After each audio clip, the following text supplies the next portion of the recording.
2020, where really it seems like nothing has been happening and everything's been closed, one positive is the news on rail development in Central Florida and Florida in general is kind of accelerating faster than ever. So just a few weeks ago, Brightline and Disney announced a plan for a Disney Springs train station. So already the goal to have the Brightline connect from South Florida and connect and build track to Orlando International Airport and to start that service in 2022. And that it eventually might link to Jacksonville or Tampa. But the goal now is potentially to link one of the world's most popular vacation destinations to Orlando's International Airport to allow ease for visitors and access. So this is pretty exciting news, I think. Yeah, definitely.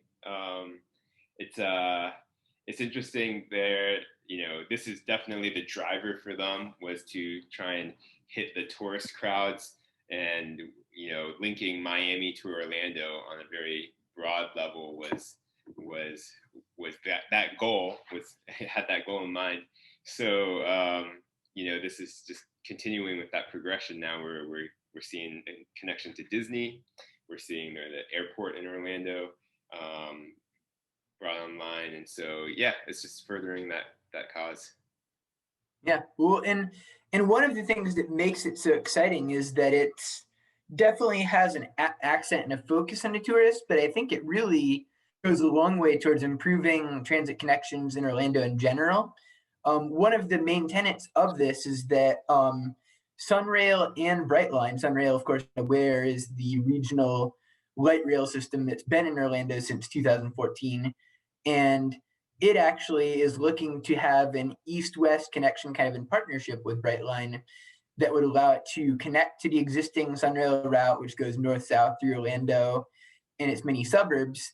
And it also would eventually connect that route to Sunrail and Disney. The goal right now would potentially be to run it along the 528 freeway, which is the Beach Line Express right near the airport. So I think it would really transform the whole region.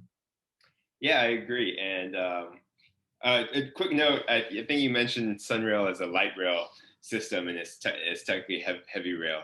Oh, gotcha. For all of our train aficionados out there, we'll make that correction. But what you bring up, and there's actually a point that I was hoping to get to, is that although this is sort of tourist focused to some degree, certainly because it's Disney and Orlando International Airport, like you said, the connection itself is sort of a local connection, right? And it's in a way it's in partnership with Sunrail, and so that would bring us to what we'll talk about later in Miami. But it's interesting that Brightline is this intercity high-speed rail system, but now they're really working out these details to kind of cover and improve the local rail systems in this country as well. So it seems like we need a major project like this to finally do that in some way, in a small way. But yeah, and I think it's desperately needed. I mean, even with what Sunrail has added as a benefit, in a lot of cases, some of the complaints about it has been that it really doesn't often go to where people go. I think I watched a episode of Vox talking about American public transit and how in many cases there are commuter lines that go from the suburbs into the center city, but in many cases people are commuting from suburb to suburb, they're commuting from side to side, and I mean, obviously a tremendous volume of people in Orlando are commuting from east to west. So there's a lot of hope that something like this will come through.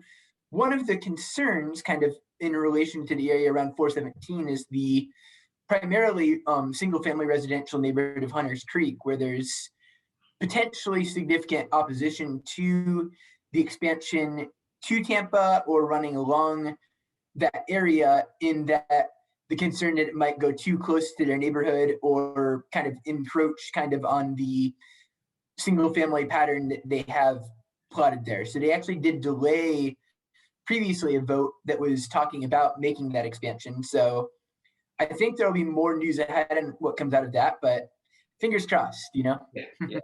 When you mentioned the not going where people want to go, not connected, like trains to nowhere kind of thing.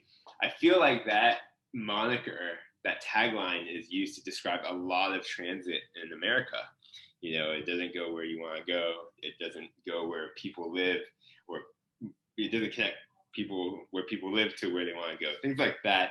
And it really comes down to, I guess, the fact that in America, we just didn't have the proper synergy to develop our cities in conjunction with our public transportation systems over the last few decades, right? And so when it's sort of a reactionary thing, when we're trying to play catch up in a sense, it just makes things much harder because you've already had a city build up and develop in a certain way, and it's really tough to, from eminent domain standpoint and getting the right of ways, to just the way the city has and the people movement has developed over the years.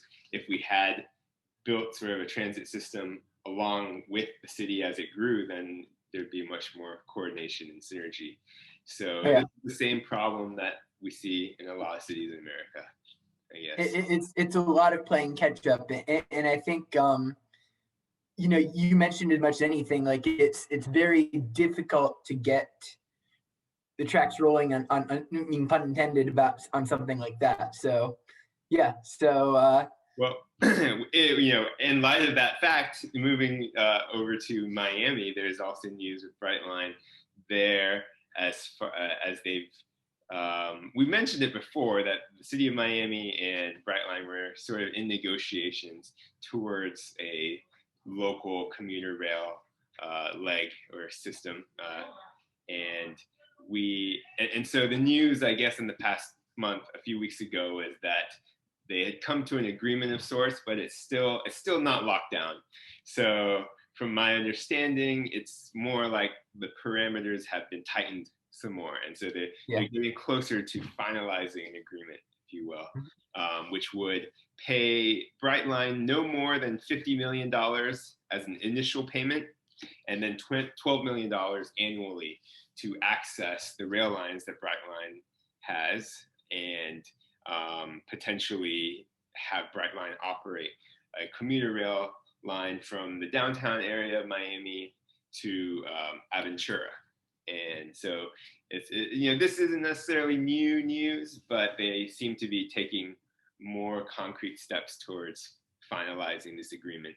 And with that, also they're sort of they're going to begin kind of zeroing in on where those stations are going to be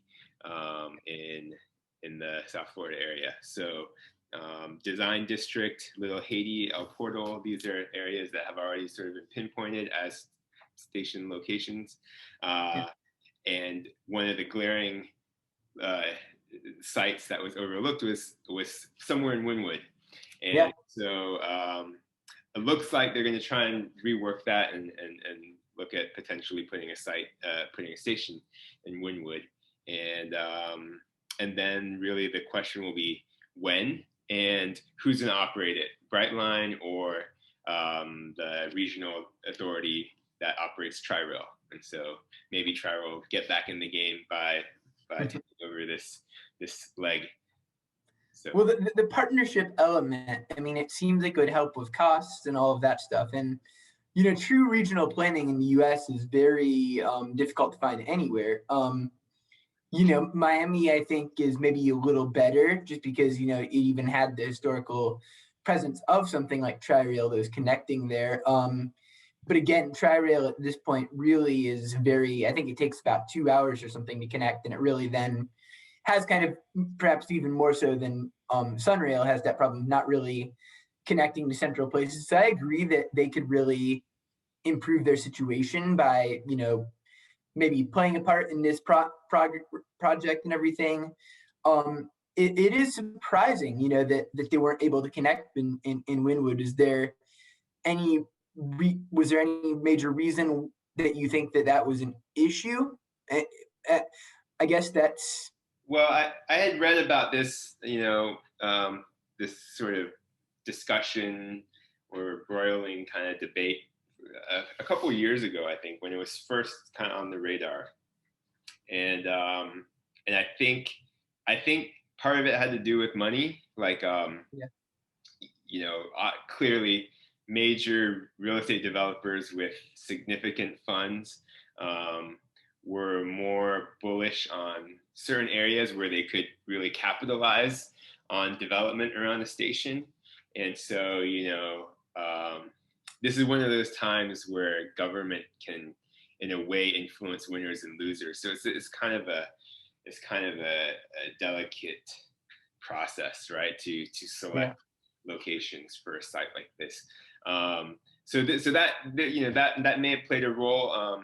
The official word from what I was reading from one of the recent meetings was that what happened, they claim, is they were working off of old studies that consultants did back before Wynwood had exploded, and they were just using outdated, information.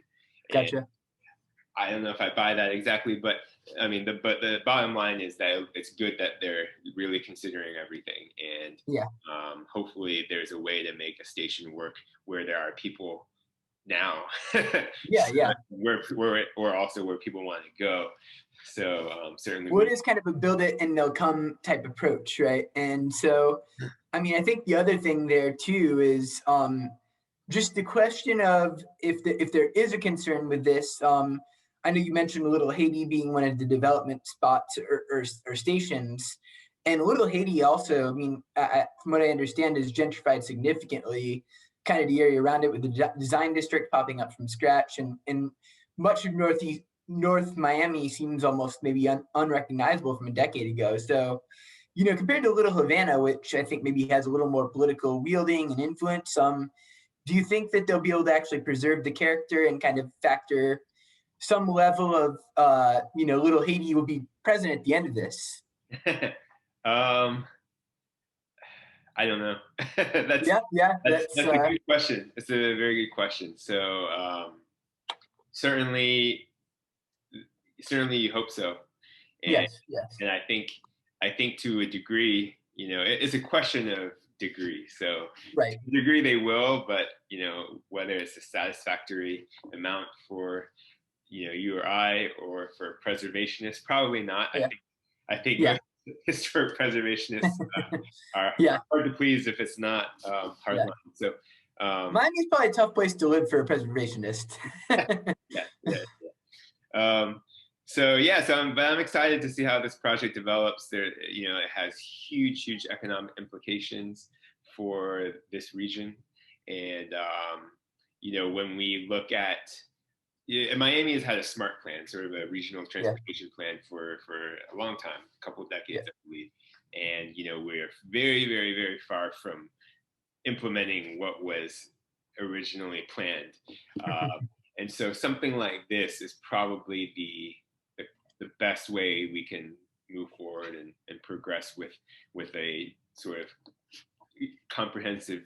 We're having a true regional system, because I mean, when you look even at the current Metro Rail map, it's like a snake, and there's, I mean, usually it's an assortment of different connections and lines, but you just see one long curve that kind of and that is better than some cities do, to be sure. But exactly. I mean, a lot of cities in the South, I think you see like a snake compared to like hub and spoke, or what else you might have in a lot of northeastern cities.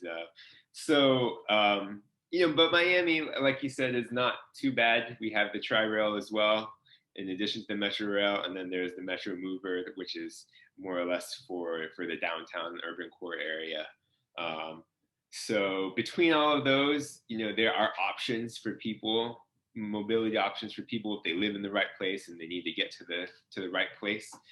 But certainly it's not a very comprehensive coverage, and this will go a long way to helping us get closer to where we need to be. And I also just wanted to mention, like, for Jacksonville, of course, I have a lot of interest in Jacksonville, and for Jacksonville, I would say this is really the best play for us too. I mean, this is years out and much more speculative. But if Brightline can eventually expand to Jacksonville, I think that's probably going to be our our best chance at getting any type of commuter rail in Jacksonville. And that would be, the first leg would just be, probably somewhere from St. Augustine, the south side, up into downtown. Yeah. And it'll just be piggybacking off of any high-speed rail that Brightline, intercity high-speed rail service that Brightline provides. So. Well, I think it would improve the livability and breathability of Miami, and I think it would, like, having a system like that would really improve the visibility of a city like Jacksonville that really, compared to some similarly sized southern cities, I think could really do more to attract talent. And I think having this type of setting and like laying the groundwork for it can really help them to start that process. Yep. Yep. All right, Chuck. We'll do this again when there's more news from Brightline. Absolutely. Yes. Cool. Have a good night, everyone.